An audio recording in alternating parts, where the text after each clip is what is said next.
అలసిన వానికి ఊరడించు మాటలు.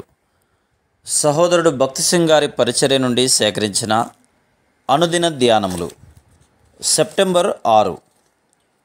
నేను జీవించువాడను, కానీ ఇదిగో యుగయుగములు సజీవుడనై ఉన్నాను. ప్రకటన గ్రంథం 1వ అధ్యాయం 18వ వచనం. పరిశుద్ధ గ్రంథములో యేసుక్రీస్తు యొక్క రెండవ రాకడ ఎంతో ముఖ్యమైన అంశం. క్రొత్త నిబంధనలోని 250 అధ్యాయములలో 360 వచనములు ఈ అంశమును గూర్చినవే, మరియు 28 అధ్యాయములు కేవలం రెండవ రాకడను గూర్చినవే. ఈ అంశము ఎంతో వివరంగా రాయబడింది. పదే పదే ఈ అంశమును గురించి వివరించుట్లో దేవుని ఉద్దేశం కలదు. ఎన్నోసార్లు ప్రకటన 1వ అధ్యాయంలో సమయము సమీపించినది అని చెప్పబడింది. ప్రకటన గ్రంథం 1వ అధ్యాయం 3వ వచనం, ఇదిగో ఆయన మేఘారూఢుడై వచ్చుచున్నాడు. అవును, ఆమేన్. 7వ వచనం, నేను అల్ఫా ఒమేగా, ఆదియు అంతమునై ఉన్నాను, సర్వశక్తి గలవాడను. 8వ వచనం. ప్రకటన గ్రంథం యొక్క ముఖ్య ఉద్దేశం మనలను క్రీస్తు యొక్క రెండవ రాకడ కొరకు సిద్ధపరచుట కొరకే. మనం ఆయన రాకడ కొరకు సిద్ధపడి ఉన్న ఎడల అనేక అపాయములు, అపవిత్రత, మోసముల నుండి తప్పించబడగలం.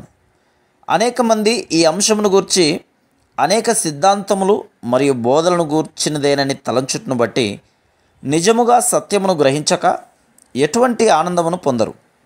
ఈ అంశము నీవు బహుమానం పొందుటకు పరీక్షలో ఉత్తీర్ణ అగుట వంటిది కాదు. ఇది నీకు సమృద్ధి అయిన ఆనందమును ఇచ్చును. ఇదే విజయవంతమైన జీవితమునకు రహస్యం. ఇది అపోస్తలుడైన యోహానుకు ఎంతో నిరాశ, నిరుత్సాహ పరిస్థితిలో ఉన్నప్పుడు దర్శన రీతిగా తెలుపబడెను. మనమందరం కూడా నిరాశ లేక నిస్పృహలకు గురి అవుదాము. మన చుట్టూనున్న పరిస్థితులు ఎల్లప్పుడూ మనలను నిరాశపరచును. అపోస్తలుడైన యోహాను యేసు ప్రభు యొక్క ప్రియమైన శిష్యుడు. ఈ విషయం యోహాను సువార్తలో 6 సార్లు రాయబడెను. ఈ శిష్యుడు దేవుని వాక్యము నిమిత్తము, యేసుక్రీస్తు విషయమైన సాక్ష్యము నిమిత్తమును పద్మాసు ద్వీపములో చెరసాలయందు బంధించబడెను. ఇది శిష్యుల గ్రాహ్యమునకు మించినదిగా ఉండెను. అంత్యదినములయందు ఇలాగుననే జరుగును. ప్రకటన గ్రంథం 12వ అధ్యాయంలో రాయబడినట్లు, శత్రువు ఉగ్రుడై దేవుని ప్రజల మీద దాడి చేయును.